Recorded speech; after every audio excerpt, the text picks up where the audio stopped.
Meghan Markle has stepped back into the spotlight, and the world was watching. On Saturday night in Santa Barbara, the Duchess of Sussex made her first public appearance alongside Prince Harry since the Duke's emotional reunion with King Charles in London, and the moment was as glamorous as it was symbolic.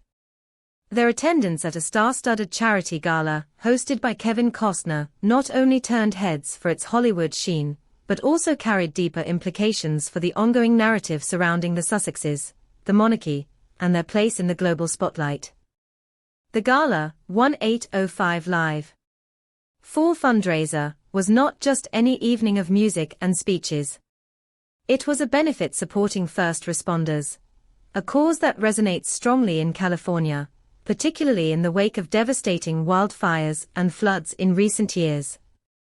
Against this backdrop of purpose and philanthropy, Meghan Markle re-emerged as though she had never been away, her presence commanding attention with the ease of a seasoned royal, or as some might argue, an A-list celebrity, who has transcended royal protocols to craft her own identity. The Duchess looked stunning in a sleeveless midnight, navy Carolina Herrera shirt dress. The choice was clever, formal enough to reflect the gravity of the evening, yet relaxed enough to suggest approachability. The sheen of the fabric caught the stage lights in just the right way, shimmering softly as she moved.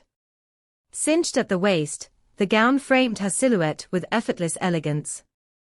Meghan wore her long brunette hair swept to one side in gentle waves, a style that highlighted her features and projected both warmth and poise.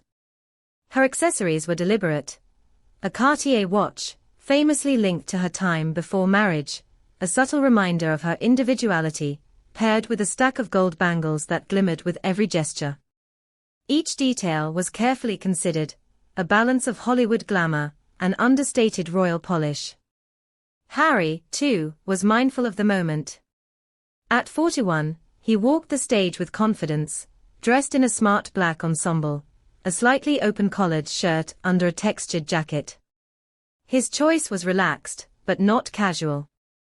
He looked both approachable and commanding as he took the microphone to address the crowd. Meghan's reassuring hand slipped around his waist as he spoke, a gesture captured in dozens of photographs. It was more than a moment of marital affection. It was a public signal of unity after months of speculation about tension, absence, and distance. The evening was rich with candid moments that gave the event a sense of intimacy, despite the glitter of celebrity. Meghan was photographed laughing warmly as she engaged with local officials and members of the Santa Barbara Police Department.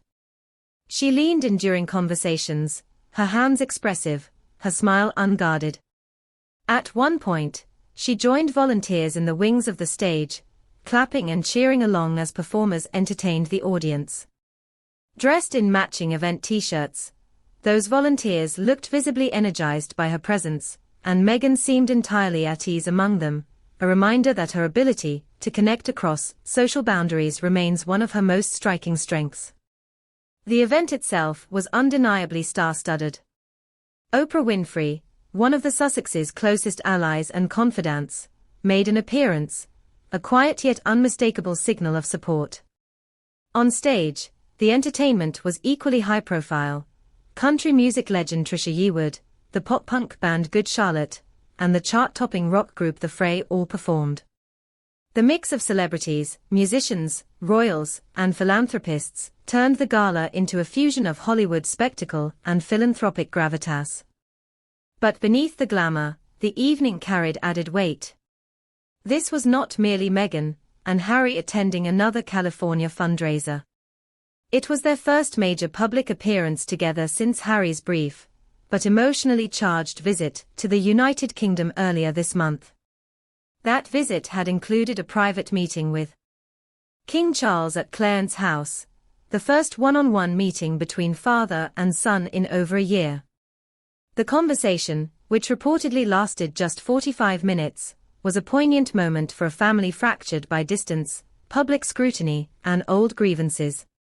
The fact that Harry returned from London and stepped so seamlessly into this Santa Barbara gala underscored the duality of his life, one foot still tethered to the monarchy and its ancient rituals, the other firmly planted in the modern, celebrity-driven world of California.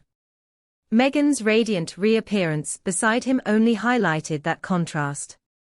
Together, they appeared united, resilient, and perhaps even emboldened by the fact that they can now choose their stages and their audiences. Harry's own schedule, during his 4 days in London, had been packed with symbolism. He visited the Well Child Awards, reinforcing his long-standing dedication to sick children and their families. He made a stop at the Community Recording Studio in Nottingham, highlighting grassroots creativity and opportunity for young people. He also appeared at the Diana Award, a charity he shares with his brother, Prince William, reminding the world once again of his late mother's enduring legacy. Each stop was a statement. Harry may have left the royal fold, but he has not abandoned the causes that defined his public life. And then, almost without pause, Harry made another surprise journey, this time to Ukraine. Traveling with his team from the Invictus Games Foundation, he visited Kiev at the invitation of the Ukrainian government. His mission was clear: to support injured military personnel, to do everything possible to help the recovery process, as he told reporters aboard an overnight train. His words echoed across headlines: "We cannot stop the war, but what we can do is humanize the people involved, remind the world of their suffering, and help ensure their recovery."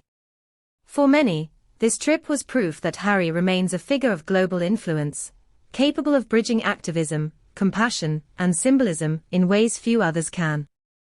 Placed against this backdrop, Meghan's return to the spotlight carried added resonance. For months, speculation has swirled about her reduced public presence, with whispers ranging from personal retreat to strategic recalibration. But on this night, in the glow of stage lights and camera flashes, she looked more present than ever. Every gesture, every laugh, every affectionate glance toward Harry seemed to send a message. She is not retreating, she is re-engaging, and on her own terms. Observers were quick to point out the significance of her fashion choice.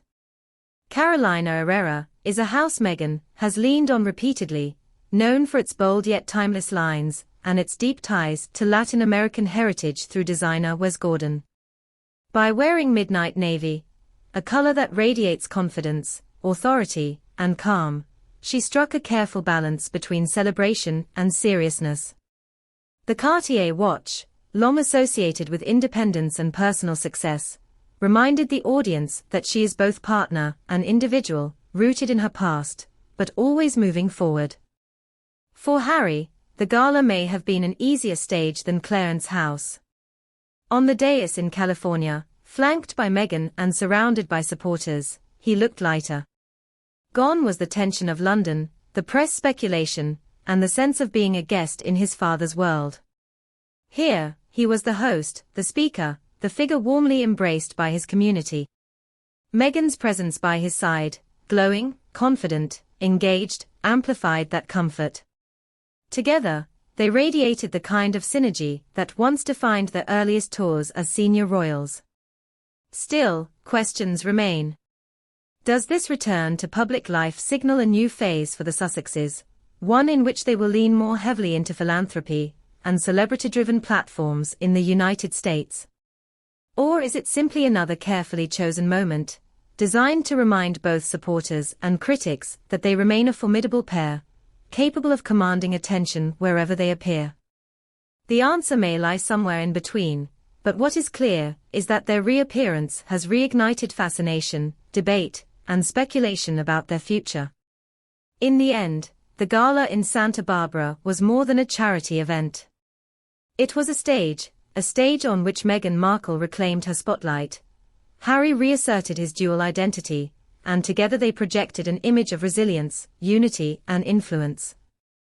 Whether viewed as a glamorous evening among celebrities, a subtle rebuke to their critics, or a symbolic continuation of their unique brand of royal service, the night left no doubt. Meghan and Harry are not stepping back, they are stepping forward. So what do you think of this dramatic return? Did Meghan Markle's presence at the gala signal a bold new chapter for the Sussexes? Or was it simply a glittering evening out, magnified by the world's endless fascination with their every move. Share your thoughts in the comments below, and don't forget to like this video and subscribe for more updates as we continue to follow the ever-unfolding story of royalty in the modern age.